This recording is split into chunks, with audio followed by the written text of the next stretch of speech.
하나님 말씀은 베드로 전서 2장입니다. 2장 1절서부터 3절까지 378쪽입니다. 그러므로 모든 악독과 모든 기만과 외식과 시기와 모든 비방하는 말을 버리고 갓난 아기들같이 순전하고 신령한 젖을 사모하라. 이는 그로 말미암아 너희로 구원에 이르도록 자라게 하려 함이라. 너희가 주의 인자하심을 맛보았으면 그리하라. 아멘. 하나님 나라 안에 있습니다. 우리 하나님이신 예수 그리스도가 이 땅 가운데 오셔서 우리 하이델베르그 유리문답 12문답에는 이렇게 되어 있습니다. 우리는 금생에서 육체의 고통과 육체의 죽음 그리고 내생에서 최후의 심판을 당하게 되어집니다. 어떻게 하면 이 심판을 면하고 다시 하나님으로부터 은혜를 받을 수 있습니까? 예수 그리스도가 하나님의 공의를 따라합니다. 만족시켜드리면 됩니다. 예수님께서 하나님의 공의를 만족시켜 주셔서 만든 나라 하나님 나라 가운데 여러분들이 들어와 있습니다. 그리고 이것을 우리 요한계시록에서는 첫째 부활이다 라고 이야기를 합니다. 첫째 부활이라는 것은 예수를 나의 구주 나의 하나님으로 고백할 때 여러분들이 이제 하나님 나라 안에 들어왔다라고 이야기를 하는 것이죠. 자, 여러분들은 죄와 사망의 권세, 형벌이 조금도 미치지 못합니다. 오늘 우리가 읽었던 2장 1절에 보니까 그러므로 이렇게 여러분들이 죄와 사망의 권세가 조금도 여러분들을 손대지 못한다는 것을 알거든 모든 악독과 모든 기만과 외식과 시기와 모든 비방하는 말을 버리라 이렇게 이야기를 하고 있는 것이죠. 그러니까 이제 예수를 믿고 하나님을 자녀가 되어서 이거에 대한 기쁨을 알고 있으나 현실에 어려움을 당하자 이제 이 갈등하는 성도들에게 베드로가 편지를 써서 보내는 거예요. 하나님의 자녀입니다. 하나님 나라 안에 있습니다. 만족하고 다 이루었습니다. 임마누엘입니다. 라고 이야기를 하지만 현실 가운데 어려움과 환란이 닥치자 갈등하는 성도들에게 그러므로 이렇게 이야기하면서 하나님의 하나님 되심을 가지고 오늘 말씀을 드리는 겁니다. 자, 그렇게 해서 그의 하나님의 여러분들을 부르시고 하나님의 계획을 이루어 가시는 과정의 그런 내용을 권면하는 것인데 답부터 얘기할게요. 한번 따라합니다. 권면하는 내용은 주의 날입니다. 잘 들으셔야 돼요. 권면하는 날은 권면하는 내용은 영혼 구원이 아니고 권면하는 내용은 여러분들이 주의 날이라는 겁니다. 모든 날이 주의 날이라는 것이에요. 우리 이제 이 앞선 베드로전서 1장 23절에서 25절의 말씀을 보니까 인생은 풀과 같고 그 모든 영광은 풀의 꽃과 같으니 꽃은 시들고 풀은 시들고 꽃은 떨어지되 하나님의 말씀은 세세토록 무궁하도다 이렇게 이야기를 하는 겁니다. 여러분들이 이제 믿고 구원받은 그것이 영원하다 이렇게 이야기를 하면서 이제 우리에게 이야기를 하는 거죠. 이제 영원한 것, 그 기쁨과 그 감사를 여러분들이 현장 속에서 어렵고 고난이 있다 할지라도 이것을 잘 견디고 나가라 이렇게 얘기하는 것이 아니고 한번 따라합니다. 순전하고 온전한 신령한 젖을 신령한 젖을 사모하라 이렇게 얘기합니다. 그러니까 여러분들이 이제 우리식으로 얘기하면 예수 믿다가 해까닥 되면 어떻게 해야 됩니까? 여러분들이 얘기하는 기도합니다. 예, 주의 목사님을 찾아갑니다. 다 맞는 얘기지만 성경은 그렇게 이야기를 하지 않고 주의 날입니다 라고 이야기를 하는 겁니다. 온전하고 순전한 신령한 젖을 사모하라 이렇게 이야기를 하고 있는 것이죠. 하나님께서 이 땅을 보존하시면서 하나님의 백성들을 부르시고 하나님의 백성들을 완성시키는 구속 사역을 이제 통하여서 하나님께서는 이 땅을 만드시는 목적, 하나님 보시기에 힘이 좋았더라 이 과정을 이루어가는 과정 속에서 여러분들의 세상은 적대적이고 여러분들의 세상은 여러분들의 그 창조의 완성을 이루어가는 그런 일에 방해적이다 이런 얘기입니다.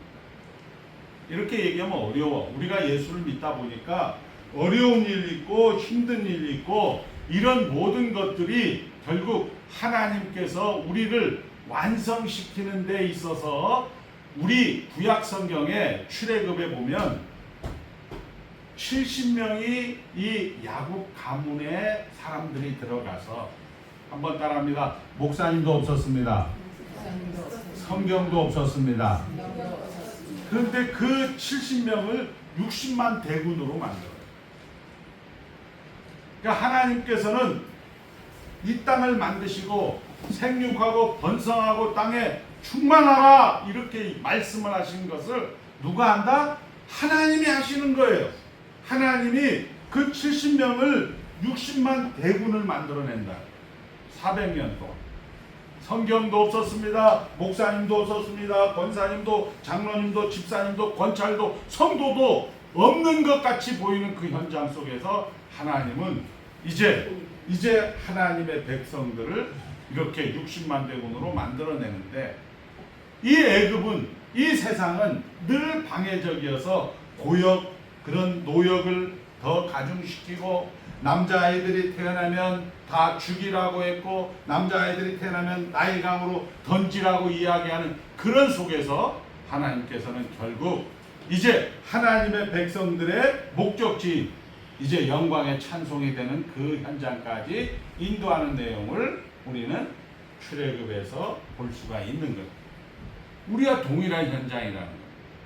자, 그렇게 해서 우리는 이 하나님께서 일하시고 있는 그 현장 속에서 여러분들을 불러서 여러분들을 통하여서 하나님이 원래 창조 때 가지셨던 목적, 보시기에 힘이 좋았다라는 그 목적을 이루어가고 있다.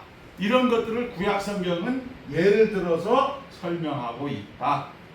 그것을 통하여서 오늘 우리가 우리 현실 가운데 살아가는 성도들에게 말씀하고 있다. 이렇게 이야기를 할 수 있는 것입니다.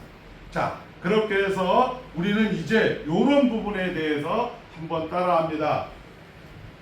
창조 사역은 구속 사역의 기초가 되고 구속 사역의 창조 사역을 완성해 나갑니다. 자, 이런 것들이 이제 주의 날에 여러분들이 듣는 거예요. 그런데 이 세상은 적대적이다라고 했을 때, 세상은 방해적이다라고 했을 때, 이스라엘 사람들이 난 애기들은 죽여라.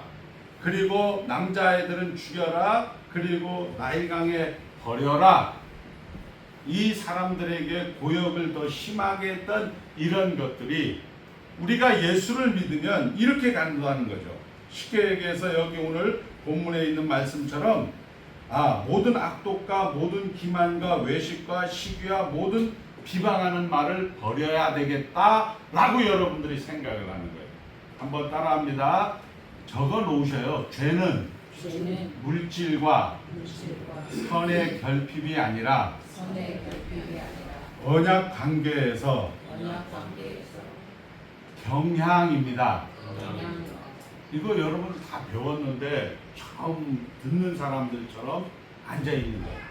대부분 한국 교회는 내가 이제 예수를 믿었으니까 착한 일을 해야 된다라고 이야기합니다. 잘 들으셔야 돼. 그 착한 일을 하려고 하다가 한번 따라합니다. 견디다 못해. 어떻게 한다고요? 쓰러지는 거예요. 그러니까 여러분들이 예수를 믿는 게 재미가 없는 거예요. 죄는 물질이 아닙니다. 나갈지어다. 죄가 이렇게 무슨 하나님이 만든 게 아니기 때문에 물질이 아니라는 거예요. 하나님 부족해서 선의 결핍이 아니고, 죄는 하나님께서 선악을 알게 하는 나무를 따먹는 날에는 정령 죽으리라, 이 명령을 지키지 않았기 때문에 하나님의 말씀에, 하나님의 명령에 불순종했기 때문에 이 경향이다, 이런 얘기죠. 그러면 우리가 여기에서 신령한 젖을 사모하라 이렇게 하면 여러분들 그래, 교회 가서 열심히 말씀 듣겠다. 그럼 여러분들이 그래, 한 40년 예수, 50년 예수 믿다. 목사님 맨날 교회 다녀도 왜 그 집사님 안 바뀌어요? 왜 목사님 안 바뀌어요? 이렇게 얘기한단 말이에요. 여러분 다 그렇게 하잖아요. 맨날 말씀만 들으면 뭐예요? 사람 바뀌지도 않는데. 본인이 무식한 건 모르고, 아니지, 본인이 무식한 건, 본인이 다니는 교회에 목사님이 무식한 건 모르고, 목사님이 성경을 모르고, 이거에 대해서 여러분들이 이제 얘기를 하는 거예요. 자, 여기에서 우리가 예수를 믿는다는 걸 이렇게 생각할 수 있어요. 성경 공부하고 말씀 듣고 그 다음에 홍성 기도하고 새벽 기도하고 금요 기도하는 건 좋은 거. 술집에 가고 노래방 가고 뽕짝 부르고 그 다음에 거기 가서 주방에 가서 일하는 것은 나쁜 거. 이렇게 우리는 단순하게 생각을 합니다.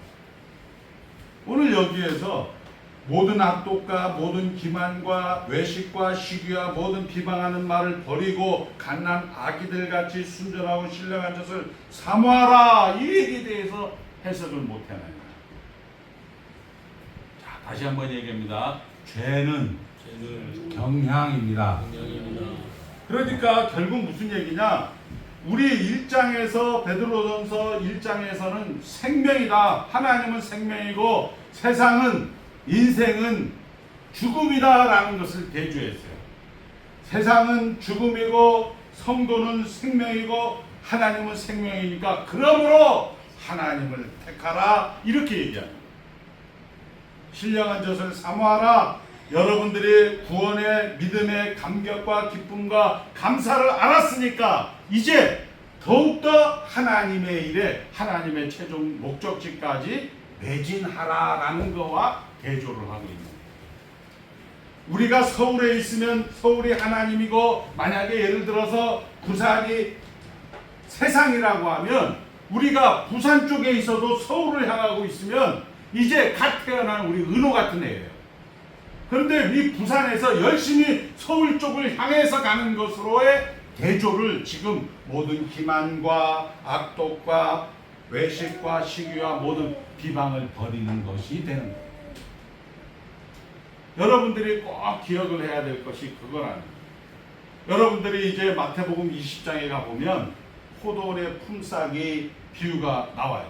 포도원의 비유에 주인이 이제 아침 6시에 나가서 우리 포도원에 와서 일을 하면 한 데나리온을 주겠다, 하루 품삯을 주겠다라고 이야기를 합니다. 그렇게 해서 아침에 일찍 유해순 권사님을 집어넣은 거예요. 유해순 권사님이 이제 오늘 우리 하루 일당 받아서 우리 애들 뭐 등록금 기타 등등 행복하다라고 했는데 10시쯤에 돼갖고 9시쯤에 돼가서 또 이 주인이 가서 또 일꾼을 데리고 와요. 그리고 12시에 3시에 5시 정도에 또 데리고 와서 이제 일당을 딱 나눠주는데, 오후 5시 온 사람에게도 하루 일당을 주는 거예요. 그러니까 아침에 들어온 우리 하가오 목사나 강익천 목사 같은 사람은 아니 왜 나는 아침 6시부터 와서 종일 수고하고 그 더위를 견디었는데 왜 저거 일찍 가서 1시간밖에 일한 사람에게 같은 하루의 일당을 주십니까? 라고 이야기를 하는 거예요. 이 종일 수고와 이 더위를 견디는 것이 세상의 방해인 거예요. 가만히 보면 여러분 생각이 나시죠? 아, 예배당 다니면서 내가 그냥 딱 죽을 때쯤 해갖고 주님 저는 예수 믿습니다 해갖고 천당 가면 얼마나 좋겠어요. 여기 와서 뭐 여전도에다 남전도에다 저 강목사 같은 저 깡패 같은 목사 만들어갖고 이것도 힘들고 저것도 힘들고 저놈은 왜 왔다 갔다 그냥 맨날 여기 갔다 저기 갔다 이사만 다니고 이런 모든 종일 수고와 그 이 더위를 견디는 그런 일들을 아침에 일찍 들어온 우리 권사님들은 우리 장로님들은 다 견뎌냈다는 거예요. 이제 일당을 줄 때는 아유 왜 나는 아침부터 와서 새빠지게 고생했는데 하루 일당입니까? 아 저 5시에 들어온 사람도 하루 일당인데 나는 한 열흘치 일당을 줘야죠 라고 이야기하는 것이 우리가 이 이방인에서 나그네 된 성도들이 겪는 현실적 갈등이다 이런 얘기죠. 그 갈등에 대한 답은 따라합니다. 주의 날이다. 주의 날이다. 주의 날이다. 주의 날이다. 그거 목사님, 회계, 장로님 뭐 이게 권면하지 마시라니까요. 어떻게 장로가 저럴 수가 있어? 어떻게 치다? 그냥 쳐다만 보고 마시라고. 주의 날이라니까. 우리 사도 요한이 쓴 요한계시록에 보니까 주의 날에 성령에 감동하여 이제 하나님이 시작하시고 성령에 감동하여 하나님이 진행하시고 성령에 감동하여 하나님의 결국을 만드는 것을 하나님의 일을 주의 날이라는 것은 다 이루었다 하시고 고개를 숙이니 영원히 떠나가시더라라는 그런 내용이 되는 것입니다. 좀 어렵다. 우리 다혜 집사 좀 어렵지? 네, 어려울 거예요, 다시. 일반 교회같이 설교를 해줘야 되는데, 예수 믿으면 복 받습니다. 이런 식으로만 설교를 해줘야 되는데, 여러분들이 예수를 믿는데, 우리 유해순 권사님 같은 경우, 1939년도에 예수를 믿어서, 이제 천당을 가는데, 한 데나리온, 즉, 하루치 일당이라는 거예요. 그리고 이제 막 예수 믿어서 죽은 사람도 하루치 일당이라는 거예요. 이것을 우리는 천국의 상급이라고 해서 우리가 말하는 천당 가는 것, 이것을 우리는 상급이라고 이야기를 하는 거죠. 영생의 멜로. 그런데 유해순 권사님 생각에서는 억울한 거야, 이게. 왜 교회 안에서 이렇게 싸우고 저렇게 싸우고 이렇게 하고 저렇게 하는 것들이 우리에게 억울하다라고 이게 이야기를 하는 것을 가지고 이제 예수님이 보좌 우편에서 얘기하는 거죠. 그거 억울한 게 아니고 너희들에게 상급이다라고 이야기하는 거예요. 여러분들이 상급은 우리 성경에서 상급이 있는데 왜 목사님은 굳이 상급이 없다라고 얘기를 합니까? 라고 이야기하는 것이 목사님이 얘기하는 게 아니고 우리 홍구목 권사님도 이번 수요일날 24번째 수요일날 배웠어요. 성경에는 상급이 있는데 왜 그렇게 상급이 없다라고 이야기를 합니까? 라는 것은 모든 것이 하나님의 은혜로 준 선물이다라고 이야기를 하는 거죠. 여러분들이 이 하나님의 통치를 받는 이 천당에서는, 이 천국에서는 하나님이 상급이 있어요. 그러니까 내가 주의 날에 하나님의 말씀을 잘 듣고 감사하고 만족하고 기쁘면 이게 상급이야. 죽어서는 다 뭐예요? 죽어서는 다 하루치 일당밖에 안 줘. 5시에 들어온 사람도 천당, 아침 6시에 들어온 사람도 천당. 천당이 모든 것이에요. 다 만점이니까 죽어서 가는 천당은 여러분들이 다 하루 일당. 따라합니다. 죽어서 가는 천당은 다 하루 일당이다. 근데 여기 살아서 믿는 이 천국에서 주의 날에 여러분들이 어렵고 힘들 때 이 베드로를 통해서 예수님은 뭐라고 이야기를 하느냐? 우리 은호처럼 갓난 아기처럼 신령하고 순전한 젖을 사모하라 이렇게 얘기하고 있단 말이에요. 그 사모하라는 얘기 뭐냐? 주의 날에 하나님의 말씀을 통하여서 하나님이 누구신가, 하나님이 어떠하신가, 하나님이 일하심을 들으라는 얘기인데 그 얘기는 뭐냐? 한번 따라합니다. 다 이루었도다. 다 이루었도다.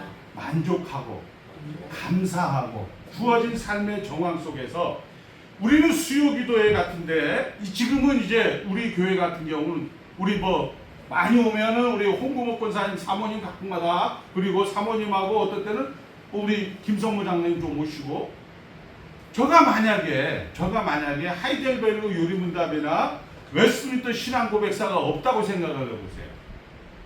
승질이 나요 안 나요? 수요일날 열심히 준비했는데 에게게게 우리 사모님 혼자만 딸 나왔어? 승질이 나요 안 나요? 승질이 나게 돼 있어요. 그런데 승질이 안 나요 저는. 왜? 내가 이미 좋단 말이에요. 내가 이미 좋다. 이게 주의 날이라는 거예요. 이게 순전하고 신령한 젖을 삼아라. 주의 인자하심을 맛보았거든 그리하라. 이렇게 성경은 이야기합니다. 여러분들 현실 속에서 세상을 살면서 여러분들의 모든 솔루션은, 여러분들의 모든 해결은 다 세상적으로 하는 거예요. 왜? 그게 우리의 본성이니까요. 그런데 아까 이야기한 것처럼 우리 교회들도 마찬가지예요. 여기에서도 수요기도회, 새벽기도회, 기타 등등을 목사님들이 안 해. 왜 안 하느냐? 자기가 100원을 투자했는데 10원도 못 건져. 할 이유가 없는 거죠. 왜? 그게 세상이니까. 그렇게 해서 아까 이야기한 것처럼 나는 아침 일찍부터 들어왔는데 왜 나는 하루 일당입니까? 라고 이야기하는 그런 사람들이 너무 많은 시대에 우리는 살고 있는 거예요. 그런데 베드로 시대에도 그런 사람이 있었다는 거예요. 사람은 안 바뀌고 계속 반복이 된다는 거예요. 이제 말씀을 정리합니다. 여러분들은 첫째 부활에 참여한 자들입니다. 따라합니다. 첫째 부활에 참여한 자들입니다. 첫째 부활에 참여한 자들입니다. 우리 하이델베르그 58문은 이렇게 얘기하고 있어요. 몸이 다시 사는 것이 우리 유해순 권사님에게 어떤 유익이 있습니까? 예, 유해순 권사님이 죽자마자 우리의 머리 대신 예수 그리스도께서 유해순 권사님의 영혼을 즉시 데리고 갑니다. 이거를 듣는 거예요. 언제? 여기 와서. 그러면 죽음에 대해서 무서움이 안 생기는 거야. 그러니까 여러분들이 그러지. 아, 어둠의 권세, 사망의 권세 깨뜨리신 주님을 찬송합니다. 할렐루야 하는데 죽음 보면은 야, 목사님 죽었대. 아이고 어떡하냐. 이건 우리가 인간이 가지는 본성이지만 이런 말씀을 계속 듣다 보면 아까 이야기한 것처럼 아, 하나님 나라 안에 있구나. 하나님이 일하시고 하나님이 진행하시고 하나님이 결국을 만드는 거구나. 성경은 계속 이 얘기만 해주는 거예요. 근데 이 얘기를 안 듣고니까 아까 얘기한 것처럼 문제가 생기면 목사님 어떻게 그럴 수가 있습니까? 우리 교회는 사랑이 없는 것 같습니다. 사랑이 있을 수가 있어요, 교회가. 여러분들이 가슴을 떨면서 젊을 때는 그 사랑을 해보려고 꾹 참아보고 기다려보고 그거 다 한번 따라합니다. 인간은 죄의 오염에 말살이며 언제 그 죄의 오염이 말살이 되는 거예요? 죽으면 우리 김성모 장로님 확 알아듣잖아. 아, 그렇구나. 김성모 장로님이 여기 와서 열심히 교회에 와서 뭐 하겠다는 건 다 뭐예요? 죄라는 말입니다. 죄라는 거예요. 아, 여러분들 이게 충격을 받으셔야 돼. 여러분들이 하는 행동은 다 죄란 말이에요. 죄. 왜? 우리 성도의 죽음을 죄의 오염의 말살이며 영생의 관문이라고 이야기를 하고 있어요. 죽기 전까지는 우리는 죄의 오염된 덩어리라는 거예요. 그런데 이것을 하나님이 해결하시는 방법은 뭐냐? 주의 날에 성령에 감동되어 이렇게 이야기를 하고 있는 거예요. 이제 사랑하는 성도 여러분, 다시 한번 얘기합니다. 주의 날에 따라합니다. 주의 날에 성령에 감동되어. 자, 이제 우리는 이제 이 현실 가운데 여러분들이 머뭇거리는 것은 지는 것 같기 때문에 그리고 손해보는 것 같기 때문에 성공 확률이 없는 것 같기 때문에 여러분들 헌금 안 하는 거예요. 여러분들이 지는 것 같기 때문에 여기에 투자를 안 하는 거예요. 왜? 그러나 예수님은 이게 성공이고 이것이 승리고 이것이 영원하다라고 성경은 이야기하고 있습니다. 예수님이 그렇게 해서 가신 길이고 하나님의 능력이고 하나님의 지혜라고 합니다. 자기 십자가를 지고 우리가 가는 길입니다. 모든 것의 근거로서 하나님을 인정하는 길입니다. 이렇게 하나님의 말씀을 여러 가지로 풀어놓으니까 재미가 없어. 다시 한번 얘기하지만 이미 내가 수요기도에 설교하기 전에 나는 은혜를 받는 것, 나는 감사가 이미 만족이 이미 있는 거예요. 권사님이 오든 사모님이 오든 누가 오든 안 오든 나오는 상관이 없는 거예요. 이런 식으로 여러분들이 지금 베드로가 이 이방에 흩어져 있는 나그네 첫 번째 수신자들에게 말씀을 하고 있는 거예요. 이것이 갓난 아기처럼 순전하고 신령한 젖을 사모하라는 내용입니다. 사랑하는 성도 여러분, 주의 날에 우리는 주의 날이라는 거 알죠? 로드스데이 모든 날이 다 주의 날입니다. 안식 후 첫날에 예수님께서 부활하시고 만드신 나라 하나님 나라라는 거 압니다. 그리고 여러분들은 예수를 믿었기 때문에 다 천당 갑니다. 그러나 여기에서 고생하고 눈물 쓰고 근심 걱정 속에 걱정 밖에 근심 늘 고생하여도 하늘 영광 밝으니 이런 사람은 서울대학교를 졸업한 사람이고 이 속에 근심 밖에 걱정을 늘 알고 교회 가운데서 인상 뻑뻑 쓰고 정말 주어진 현장 속에서 만족하지 않고 감사하지 않고 살아가는 사람은 학교 마당에 한번 가보지도 못한 사람으로서의 상급이라는 사실입니다. 사랑하는 성도 여러분, 주의 날에 성령에 감동되어 하나님이 다 하셨습니다. 우리가 아직 죄인 되었을 때 그리스도께서 우리를 위하여 죽으심으로 하나님께서 우리에게 대한 자기의 사랑을 확증하셨습니다. 예수 안에서 하나님의 사랑을 끊을 자 없다라고 말씀하고 있습니다. 이런 은혜를 여러분들이 어디에서? 주일날 와서 들어야 된다. 주일날 와서 이것을 공부를 해야 된다. 죄는 물질이 아니고 이 여러분들이 이런 기쁨을 알았으니까 이 하나님의 능력을 하나님의 은혜를 알았으니까 어떻게 해야? 이 죄에서 반대쪽으로 이 하나님의 능력과 하나님의 기쁨을 아는 쪽으로 나가라. 이런 것으로 오늘 우리 베드로 사도가 우리 흩어진 나그네들에게 말씀하고 있는 것입니다. 기도하겠습니다. 하나님 아버지 감사합니다. 예수 믿은 것도 감사하고 천국 백성 삼아 주신 것도 감사하오는데 오늘 아버지 하나님이 동일하게 2000년 전에 이 땅을 다녀간 디아스포라 흩어진 나그네들에게 저들이 현실 가운데 어려움과 현실 가운데 죄의 문제로 고통당하는 하나님의 백성들에게 보좌 우편에서 예수님께서 다정하게 말씀하고 있습니다. 힘들지 어렵지 이렇게 얘기하지 않고 갓난 아기처럼 순전하고 신령한 젖을 사모하라. 주의 인자하심을 맛보았거든 그리하라. 아버지 하나님, 이 구원의 감격, 이 기쁨을 이제 하나님을 향해서 마치 부산에서 서울을 향해서 가듯이 아버지 하나님 우리가 나갈 수 있는 우리의 현장을 허락하여 주신 것 감사하며 예수님의 이름으로 축복하며 기도드리옵나이다.